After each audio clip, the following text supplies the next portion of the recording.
Fillet steak, cheesy chips, garlic bread with extra cheese, blue cheese sauce, and an apple crumble and custard. That is my perfect Saturday hangover cure. Or apparently that's what it was when I was in my 20s at university after a heavy Friday night at the boys with Bristol. See, this is you where you are right now. You're in your 30s, your career is progressing, your life is settling down, the family is into a good routine, maybe you're in your definitive end home, or perhaps maybe just in the right place where you need to be right this moment. But the one thing you're not happy with is your physique. You notice your arms are a bit skinny, the belly's getting bigger, the chest remains soft, and you know what the problem is, or at least you think is.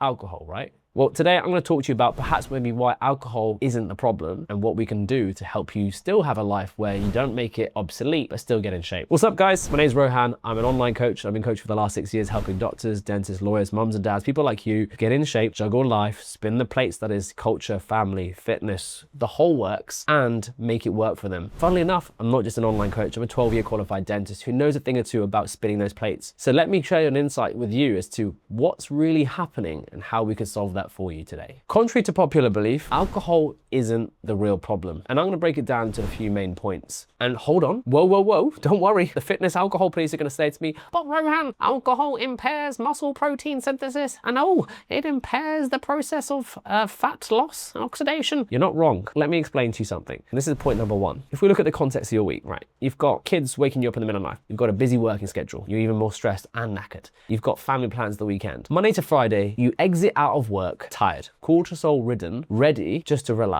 And rather than doing something which is going to nourish you, you know what you want to do. You want to open a bottle of wine, have a couple of beers with the boys, get a mixed grill. Now, I'm not saying you can't drink, but what's actually happening is you're over consuming your calories. That's the fundamental problem here. You see, sure, alcohol isn't great for sleep and recovery and muscle protein synthesis and fat loss breakdown, but if you have it calorie controlled and it's moderate, couple of gin and tonics, so my advice, couple of gin and slimline tonics, vodka soda, you factor it into your weekly calories, you're gonna be fine. But if you do what you're currently doing, blowing it out on a Friday, going crazy with the beers with the boys, 5 or 6 cobras, a chicken curry, a korma, a boona, a naan, a palau, you know what it's like. It all tots up. So actually, when you think about the context, it's the total calories. So there's 3 points to alcohol and why it's not the problem. And point 1 is your ability to moderate how much you're drinking and what you're drinking. Point 2 is what comes with alcohol, the food. As we said, it could be the curry, the takeaway, the fish and chips, the Ben and Jerry's, the aftermath food. All of that, in essence, is causing you to spill past your calorie intake. And let me just give you some simple facts and numbers, especially for the sciencey guys and the guys who like to crunch the numbers. Let's say you are in a calorie deficit during the week, 200 calories a day for the period of 6 days, Monday to Saturday. Well done. 1,200 calories in the bank, smashed it. Then that Saturday comes, you have a blowout. You now smash 5,000 calories with a bottle of wine, the meal out. That calorie deficit, long gone. Sayonara. Arrivederci, my man. And that's where you get stuck, okay? Think about it as a total calorie of the week. If you want to drink, you got to regulate it, and you just need to make it fit. One thing you should understand is that alcohol doesn't get processed by the body in the same way food does. Like food contains protein, carbs, and fats. Alcohol is separate, so therefore it's not stored.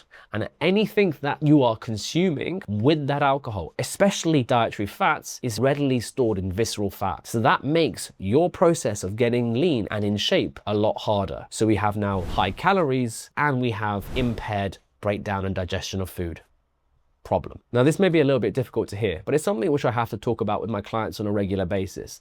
See, when most people struggle with their moderation, they often use the term, I'm an all or nothing person. But you weren't born that way, and you weren't hardwired that way. This is something you have developed over time as perhaps maybe a mechanism to deal with the stresses and the management of the struggles of day-to-day life, whether it be kids, whether it be stress, whether it be lack of sleep, or a mixture of all of them. Reality is, you are the driver in your own bus. There are going to be things which go on in your day-to-day life. How you socialize is in your hands. You can reframe your social life to be able to enjoy a nice meal, a drink. Sometimes you will drink. Sometimes you won't drink, but it's learning that ability to be able to step back and make a smart, informed decision for you, which is crucial. And that's a big part of my coaching, helping you guys as clients and helping you guys as individuals understand that for you to get to the shape you want to get to, it's not just about the end goal. It's actually more importantly becoming the person who you want to be, who has achieved those results. That's what we call reframing your identity, becoming the person and understanding that you can tackle those beliefs of I'm an all or nothing person. And this will help you tackle those internal limiting beliefs. But you've got to be ready for that. Point 3 is the never-ending loop, what we call the hangover cycle. Monday to Friday, beat yourself with work, flatten yourself with jobs and tasks to do. Friday, you go out for a beer with the boys. It becomes 5 beers. It becomes a bottle of wine, a couple of shots. You may eat, you may not eat. You may get the cheesy chips, which is an elite choice. And then the next day, you wake up hungover. You don't want to move. You want to have a lazy Saturday. You can't be bothered to go to the gym. Your steps in the bin. The greasy spoon sounds like a good shout. And then that turns into a Saturday night or a Sunday night fish and chips and takeaway. And that's where you're stuck, repeating that same cycle over and again. And you know what? Unfortunately, that Monday morning again comes around and you feel tired. And again, it rolls into the week and another stressful week and over and over and over. You can see how the cyclical problem can manifest very quickly. The solution is breaking the cycle. Easy on paper, hard to do in reality, but it's helping you understand you can have fun. Comes back to that point of identity shifting, knowing that you can have a night out, drink within moderation, enjoy a meal. You just need to be able to go and sit there and actually have a bit of a plan of action of what you're going to do. And that way you'll break the cycle, have a laugh and get in shape. So alcohol isn't the problem. It's your relationship with it. It's how you deal with it afterwards and the food you munch with it. And then also how the week follows after that session. So correct those 3 things, identify those 3 things, audit those 3 things. And I promise you, when you start making those small little manageable changes, 1, it won't feel drastic. 2, it'll be able to sustain through your lifestyle. And 3, you'll start to see some changes. And if you want some more advice, don't forget the RV Fitness Fat Loss Guide is in the link in the description. 5 simple points, easy for you to follow, and you'll be able to utilize it on a day-to-day basis and get amazing changes. Follow this channel, drop me a like, drop me a subscribe, and I'll catch you in the next video as we go and smash more advice for you guys.